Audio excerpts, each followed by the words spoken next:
Hi, ಎಲ್ರಿಗೂ ನಮಸ್ಕಾರ. ನಾನು ನಿಮ್ಮ ಜಗದೀಶ್. ಇವತ್ತು ನಾನು ನನ್ನ ಮನಸ್ಸಿನ ಒಂದು ಅದ್ಭುತ ಶಕ್ತಿಯ ಬಗ್ಗೆ ತಿಳಿಸ್ಕೊಡೋಕೆ ಬಂದಿದ್ದೀನಿ. ಅದೇನು ಅಂತ ನೋಡೋದಾದರೆ ಪ್ಲಾಸಿಬೋ ಎಫೆಕ್ಟ್. ಯಾವುದೇ ಔಷಧೀಯ ಗುಣವಿಲ್ಲದ ವಸ್ತುವನ್ನು ಔಷಧವೆಂದು ನಂಬಿ ತೆಗೆದುಕೊಂಡಾಗ ನಮ್ಮ ದೇಹ ಮತ್ತು ಮನಸ್ಸು ಅದಕ್ಕೆ ಸಕಾರಾತ್ಮಕವಾಗಿ ಪ್ರತಿಕ್ರಿಯಿಸುವುದೇ ಪ್ಲಾಸಿಬೋ ಎಫೆಕ್ಟ್ ಅಂತ ಕರಿತೀವಿ. ಇದನ್ನು ಒಂದು ಉದಾಹರಣೆ ಮುಖಾಂತರ ನೋಡೋದಾದರೆ, ಒಂದು ಯುದ್ಧದಂತಹ ಸಂದರ್ಭದಲ್ಲಿಯೂ ನಮ್ಮ ನಂಬಿಕೆ ಹೇಗೆ ಔಷಧಿಯಾಗಿ ಕೆಲಸ ಮಾಡಬಲ್ಲದು ಎಂಬುದಕ್ಕೆ ಎರಡನೇ ಮಹಾಯುದ್ಧದ ಸಂದರ್ಭದಲ್ಲಿ ನಡೆದ ಒಂದು ಘಟನೆಯ ಅದ್ಭುತ ಸಾಕ್ಷಿಯಾಗಿದೆ. ಅಮೆರಿಕದ ವೈದ್ಯರಾದಂತಹ ಎನ್ರಿಕೆ ಬೀಚರ್ ಅವರ ಬಳಿ ಯುದ್ಧದಿಂದ ತೀವ್ರವಾಗಿ ಗಾಯಗೊಂಡ ಸೈನಿಕರೊಬ್ಬರನ್ನು ಶಸ್ತ್ರಚಿಕಿತ್ಸೆಗಾಗಿ ಕರೆತರ್ತಾರೆ.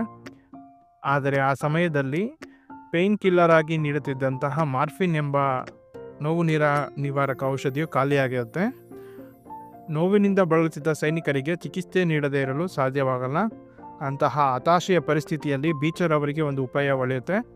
ಆ ಉಪಾಯ ಏನಪ್ಪ ಅಂದರೆ, ಶುದ್ಧ ಉಪ್ಪು ನೀರಿನ ದ್ರಾವಕವನ್ನೇ ಮಾರ್ಫಿನ್ ಇಂಜೆಕ್ಷನ್ ಬದಲಾಗಿ ನೀಡಲು ತೀರ್ಮಾನ ಮಾಡ್ತಾರೆ. ಆಶ್ಚರ್ಯಗತಿಯಾಗಿ ಕಾಣೋದೇನಂತ ಅಂದರೆ, ಆ ಉಪ್ಪು ನೀರಿನ ಇಂಜೆಕ್ಷನ್ ನೀಡಿದ ತಕ್ಷಣ ಸೈನಿಕನಿಗೆ ನೋವೆಲ್ಲ ಕಡಿಮೆ ಆಗುತ್ತೆ ಮತ್ತು ಶಸ್ತ್ರಚಿಕಿತ್ಸೆಯನ್ನು ಯಶಸ್ವಿಯಾಗಿ ಮಾಡಿಸ್ಕೊಳ್ತಾನೆ. ಯಾವುದೇ ಔಷಧೀಯ ಗುಣವಿಲ್ಲದ ಉಪ್ಪು ನೀರು ಕೇವಲ ಸೈನಿಕನ ನಂಬಿಕೆಯ ಕಾರಣದಿಂದ ನೋವು ನಿವಾರಕದಂತೆ ಕೆಲಸ ಮಾಡುತ್ತೆ. ಅವನ ಮೆದುಳು ನೋವನ್ನು ಕಡಿಮೆ ಮಾಡುವಂತಹ ಎಲ್ಲ ರಾಸಾಯನಿಕಗಳನ್ನು ಬಿಡುಗಡೆ ಮಾಡುತ್ತೆ. ಇದೆಲ್ಲ ಆದ ಬಳಿಕ ಬೀಚರ್ ಅವರು ದ ಪವರ್ಫುಲ್ ಪ್ಲಾಸಿಬೋ ಎಂಬ ಪ್ರಸಿದ್ಧ ಕೃತಿಯನ್ನು ಕೂಡ ರಚನೆ ಮಾಡ್ತಾರೆ. ಅದರಲ್ಲಿ 15ಕ್ಕೂ ವಿವಿಧ ರೀತಿಯ ಅಧ್ಯಯನಗಳನ್ನು ವಿಶ್ಲೇಷಿಸಿ 35%ಗಿಂತ ಅಧಿಕ ರೋಗಿಗಳು ಪ್ಲಾಸಿಬೋ ಮಾತ್ರೆ ಮತ್ತು ಔಷಧಿ ಪಡೆದು ಗುಣಮುಖರಾಗಿದ್ದಾರೆಂದು ಇಡೀ ಜಗತ್ತಿಗೆ ತೋರಿಸುತ್ತಾರೆ.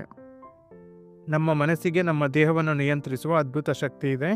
ಸಕಾರಾತ್ಮಕ ಯೋಚನೆಗಳು ಮತ್ತು ಬಲವಾದ ನಂಬಿಕೆಗಳು ನಮ್ಮ ಆರೋಗ್ಯದ ಮೇಲೆ ಎಂತಹ ಚಮತ್ಕಾರವನ್ನಾದರೂ ಮಾಡಬಲ್ಲದು ಎಂಬುದಕ್ಕೆ ಈ ಘಟನೆ ಸಾಕ್ಷಿಯಾಗಿದೆ. ಎಲ್ಲರಿಗೂ ಧನ್ಯವಾದಗಳು.